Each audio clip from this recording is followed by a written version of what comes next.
We're live.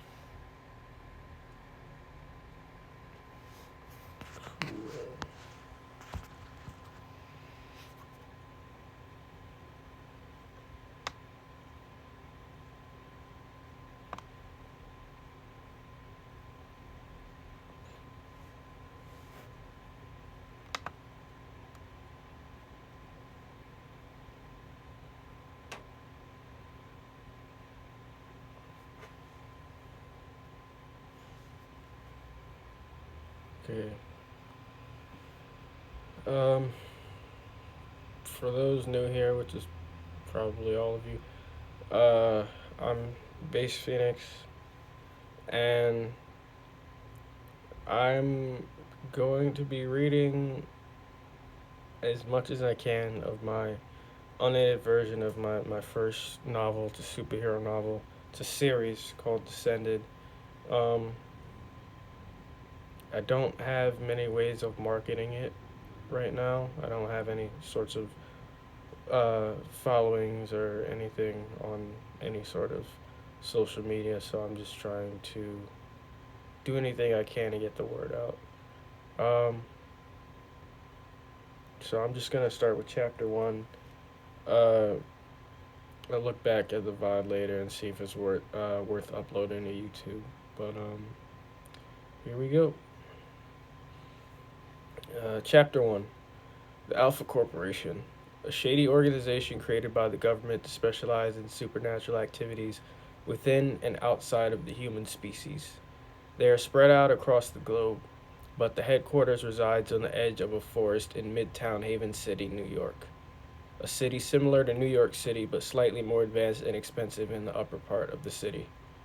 Downtown Haven is what is traditionally referred to as the ghetto, but surprisingly, people of all walks of life flourish there. There's even a lower crime rate compared to Midtown Haven, where everything else happens. It's the so-called heart of the city, but the most dangerous area to live. There are tall buildings, bright lights, constant noise, hundreds of thousands of people, crime, poverty, and shady characters around every corner. The commander of the Alpha Corps wears many hats and sits at her desk researching what is to come next, with her assistant Carly Cobbs taking notes. There had been a spike in supernatural events, but what was to come was something unlike any human had seen before. A sigh, Lieutenant Price shouts, bursting into her office. She looks up, concerned with what news he has. His Price is never worked up as he is in this moment. There's unidentified flying objects that just entered the atmosphere. An army. Asai and Cobbs follow the lieutenant outside and look into the darkened sky, gazing upon what Price had just described. These spaceships don't look too different from circular discs, except they have these humps going over the center of them and buried windows. Along with the three of them, the guards of the Corps stand outside, unsure of what to make of the ships. Call, call everyone. Get the guards and soldiers out here ready to make a stand, Asai says, gathering herself. I want emergency services escorting the citizens out. None of that will be necessary, Commander, Dr. Daiichi, the lead doctor and scientist of the corporation, states. He walks up to them, smiling, with a costume hero strutting confidently behind him. The hero is dressed in a black spandex suit with gold accents, a gold belt, blue cape, metal shield, and a symbol of a violet peace sign with a red shield on his chest. Daiichi stops, and the hero continues to walk past Asai, Cobbs, and Price, floating off the ground and taking off towards the invading spaceships. What? Who is that? Asai asked Daiichi. Daiichi side-eyed her and then looks back at his genius as it takes to the skies, ready to face the threat head on. Our savior, he simply states. As if on cue, the hero called Noble darts off and runs through one of the ships. As it falls towards the city, he swiftly turns around, flies back through the hole he created, and grabs the ship, pushing it towards the collection of ships. The ship, even with the hole, realigns itself among the horde and faces forward toward Noble.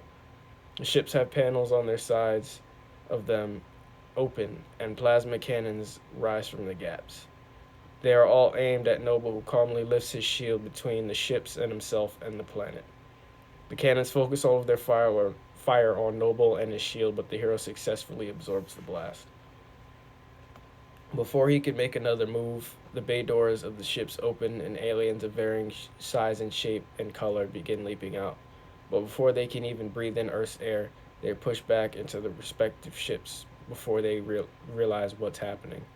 Noble, using his shield, pushes them all back onto their ships without injuring any of them. Leave, Noble demands to no one in particular, but the leader of the fleet knows that the hero speaks to them. Noble stands his ground in case the aliens try anything else, but their engines whir and whine as they turn around and flee the planet. The invasion was 4 years ago. The public consensus on the invasion was that it really happened. The Alpha Corps tried covering up, but the citizens of Haven were smarter than that.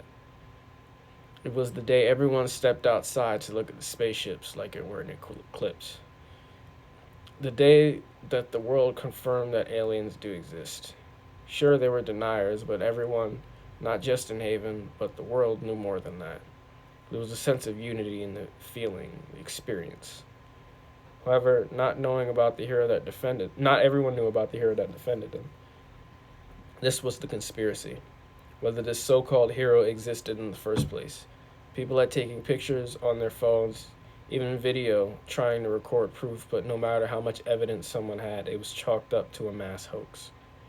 Jay Jones, an African-American senior in high school, believed the hero was real, but since it was 4 years ago, it was no longer a hot topic. Everyone moved on to the next trend. Jay walks on the sidewalk with his friends Kendra Perry, a Caucasian senior, and Tucker Howard, Jay's closest friend. Jay wears a red hoodie, zip down with blue accents, a green shirt, and navy blue jeans. He has a diamond earring in his left ear, a yellow rubber band on his right wrist, and stainless steel dog tags hanging from his neck. The only notable thing about his face is a black stubble on his chin. Kendra wears a red half shirt exposing her pale arms and midriff. She also wears slightly baggy blue sweatpants that hang just low enough that a hint of her black underwear is showing around her hips. They match both the black choker she wears and her naturally black hair.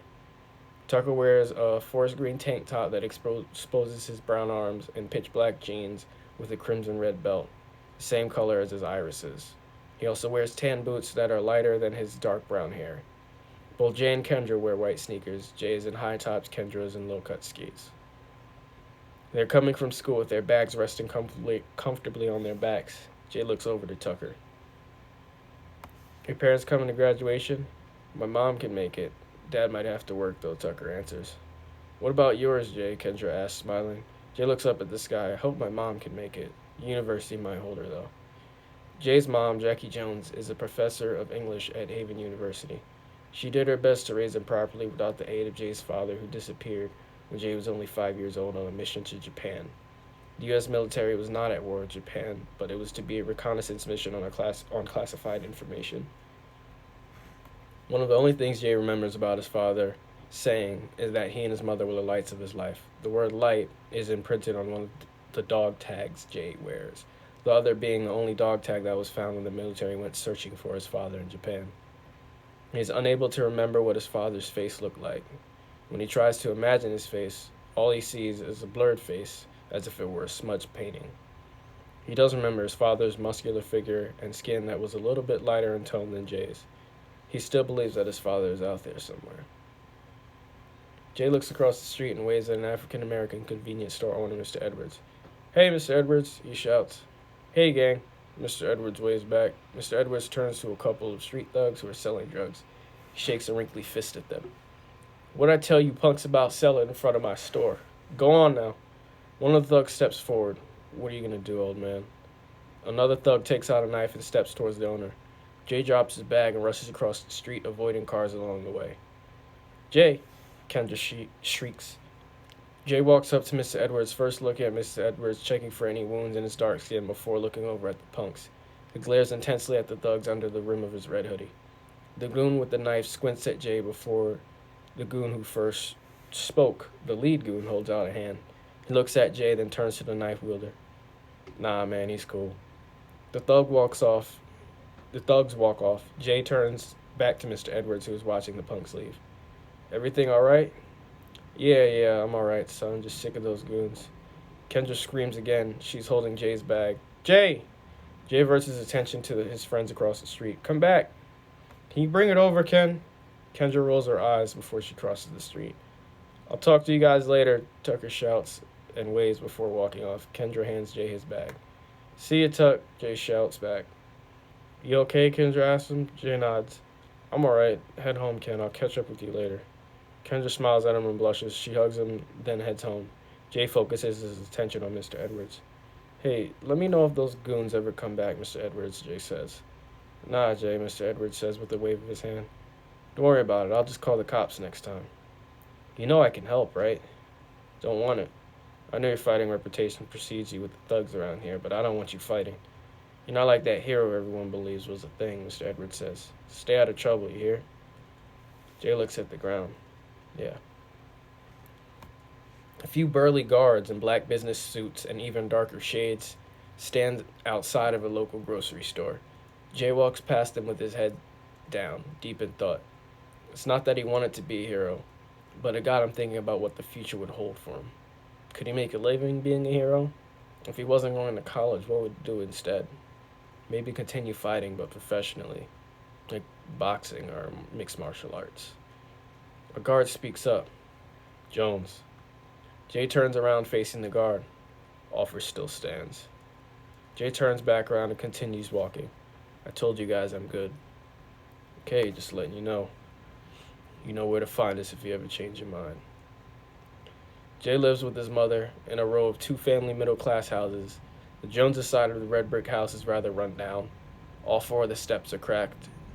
The chipped black railing is loose and unstable. The other side of the house is the exact opposite, with smooth steps and a stable silver railing. Jay walks up the stairs on the left side of the house. He takes out his keys before he stops to wave at his older neighbor who lives in the building to his left. Hey, Mrs. Hayes. Hi, Jay. Jay goes back to unlocking the door, but right before the door opens, Miss Crawford, the landlady, emerges from her side of the house. She's an older Caucasian woman that lives alone, no kids, no spouse. She has bleached blonde hair that doesn't match her black eyebrows.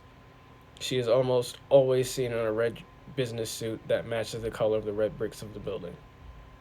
Jay, your mother. What about her? She's what? Jay shouts. She's in the hospital. She was mugged. Jay takes a second to take the news in. Thoughts of murdering whoever his mother rushed through his head. He didn't care about the repercussions. Someone harmed the closest person to him, and he was going to find out who. He clenches his fist. Also, Jay snaps out of his violent thoughts to look back at the landlady. What? I don't know how to say this without ruining your day further, but say it. Rent is due. Jay glares at Miss Crawford as if his gaze could pierce through her. She didn't already pay it? No. The last time she paid was last month's. You've been good with rent lately. I would really hate to see you go back in the other direction. I wouldn't want to. I get it. Jay finally opens the door to his side of the house and walks inside. It's really dark in the house, especially for the afternoon. Shades have been drawn and the curtains covering them. Without turning on the lights, Jay drops his bag on the ground before walking over to a chair to sit with his head in his hands to collect himself.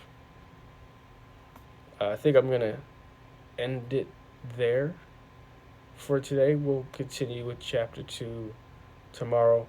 I also have, I'm a little farther on YouTube as far as the reading goes, but I'm trying to keep it, you know what? No, I think I'm going to go to, I think I'll read some more. Yeah. Okay. Chapter 2. Jay walks up to the main entrance of Haven City Hospital. He ignores the sick people and their family members around them as he walks up to one of the nurse stations. He speaks with the nurse and she tells him where his mother's room is. Jackie, Jay's mother, is sitting up in bed staring at a silhouetted figure in the doorway. She leans in slightly and squints. Jay? The figure steps forward and she reels back in horror. The figure is Hector Wise, the one who mugged her. Hello, Mrs. Jones, Hector says. Hector walks over to the bed's guardrail and puts his foot on the bed, leaning in close to Jackie. Jackie Jones, right?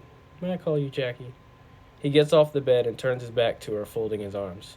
Sorry about the whole mugging thing, he says, turning around to face her again. Normally I would have caused you physical pain, but I see you've already been through a lot. Physically, I didn't want to add to it. He points to a scar on her arm. So I decided to attack you psychologically, taking the money you had, though I honestly have no use for it. I'd assume you'd just been to the ATM. It was more than people normally carry. He walks to the doorframe of the room. Besides, he says, before he turns to her with his eyes constricted, you harmed yourself psychologically with that little heart attack, didn't you? Have a nice day, Jackie, Hector says, waving and exiting the room. He walks down the hallway towards Jay. Jay walks towards Hector. Hector glares at Jay. Hey, Jay. Before he bumps into Jay. How's your mother doing? Jay ignores him and continues walking to his mother's room. Hector keeps walking, smirking. Jay enters the room looking at his mother. She holds out her arms. Jay sulks over and falls into his mother's arms. You scared me, Mom, and you look pale, even though you know, he says, trying to make light of the grim situation. Not for him, for her. I know, I'm sorry, she says. Kendra sits on her bed in her room, not thinking about the small amount of homework she has to do, and instead holds her phone in her hand, contemplating texting Jay. She has the message window open but presses the sleep button and exhales, tossing the phone on the comforter next to her. She flops back and stares at the ceiling blankly, thinking about the negative things Jay could reply with. Jay is sitting in a chair in Jackie's room. Jackie, sitting up in bed, looks over at her son. So she barely let the news sink in before she told you rent was due, huh? She looks at the ground. Greedy old bit. Mom. What? I'm in the hospital? You can't cut me a break, can you? Jay looks at his mother, shaking his head. Oh, fine, Jackie says, rolling her eyes. She pauses for a handful of seconds before speaking again. He was in here, you know. Who? The mug. Where'd he go? Jay questions, jumping up. Jackie gestures towards the chair. Sit down, son. Jay moves closer to his mother with a look of determination on his face. Jackie gives him a look of uneasiness. Where is he now? Jay asks. Jackie shakes her head. He got away? Jackie's look shifts from uneasiness to frustration as she frowns at him. Jackie lightly pushes him on the forehead. Got away? Jay, you ain't the cops. What would you have done to him? She tells him. Jay glares at the ground. He runs the clues through his head. Him, he thinks. Who do I know that would be willing to mug a woman? Most of the guys that know me wouldn't attempt to harm a woman. The only one that might be capable of that is... He looks up and stares blankly ahead. By the look on his face, or lack thereof, Jackie can tell that Jay has figured it out. He's dangerous. I want you to stay away from him, she warns. Jay stays silent. Jay? Jay looks at his mother. He has a look of determination now, and anger in his eyes. Thanks, Zaid. Jackie looks at him concerned. He's going to get himself hurt. I've seen that look in your eyes before. Don't do something stupid like those. Go to those Durantes for help, she tells them. Those criminals aren't still bothering you, are they? Jay moves closer to his mother. He hugs and kisses her on her forehead before he walks out of the room. Tucker sits on the couch with his Dominican girlfriend, Ava Cruz, in their small one-bedroom apartment. Neither one of them had parents growing up, and through this, they bonded at the orphanage. So I'm going to change this. I mentioned this on the YouTube channel. In the beginning, Tucker mentions that his parents might show up to graduation, but here I made it to where they don't have parents, and I think I'm going to leave it to where he doesn't have parents. So I'll either take out that line of dialogue completely or make somebody else say it. But right now, Tucker's an orphan. Tucker was much like a leader to the other kids, and they were sad to see him go once he turned 18. He occasionally visits still, but since he was able to acquire a job, he worked to make sure he'd have a place to call his own with Ava once they could leave. And now that they were both graduating from high school, he would continue to work so he could eventually get married, go on a nice honeymoon, have a kid, and move to a bigger place. But before all that, he thinks, I need a car. Ava laughs at something in the movie they're watching, and he looks at her before kissing her on the top of the forehead. Jay is having more or less of the opposite problem. He's unable to find a job even for the summer. He's been on a slew of different interviews, always wearing a suit to look presentable, but always saying the wrong things like, I need the money, I could use the diversity, I think you could use the diversity, when can I start, and I don't really have any dreams. These sound like things that one would normally avoid saying in an interview, but the pressure of not answering a question immediately after asked continuously got to him. After 11 interviews over the course of the week, no one would hire him. Jay eventually gave up and headed home, slinging his suit jacket over his shoulder. That same night, he passed the grocery store again, and the guards are standing out in front. The guard that normally speaks to Jay speaks once again. Kid? Jay stops walking but doesn't turn around to face the guard. Employer's not biting? Now Jay turns to face them. How do you... Never mind that. Come inside. We can help you. Jay looks off in the direction of his home. He's contemplating calling it a day. His mother told him to stay away from these people, but they can give him what he wants, what he needs. He looks down at the ground, thinking about what would happen if he went inside, the possibility of his mother never hearing from him again if they tried anything. If you hear that, I'm sorry. Those are my birds. But at this point, all he had to lose was his mother. This would be for her if it worked out in his favor. He looks up at the guard and nods. The guard holds out an arm while holding the side door open, gesturing for Jay to come into the store. Jay enters, and the guard enters behind him. The room is black. Jay tries to squint to see if he can see anything. He suddenly feels a hand on his shoulder that slightly pushes him forward. All he hears is their breathing and footsteps echoing. All he hears is their breathing and footsteps echoing in this assumed empty room. Okay, I'm gonna restart the stream in a sec so everything matches up with the YouTube videos I have. So I'll be right back. I'm gonna save this as a VOD and I will be back in 1 second.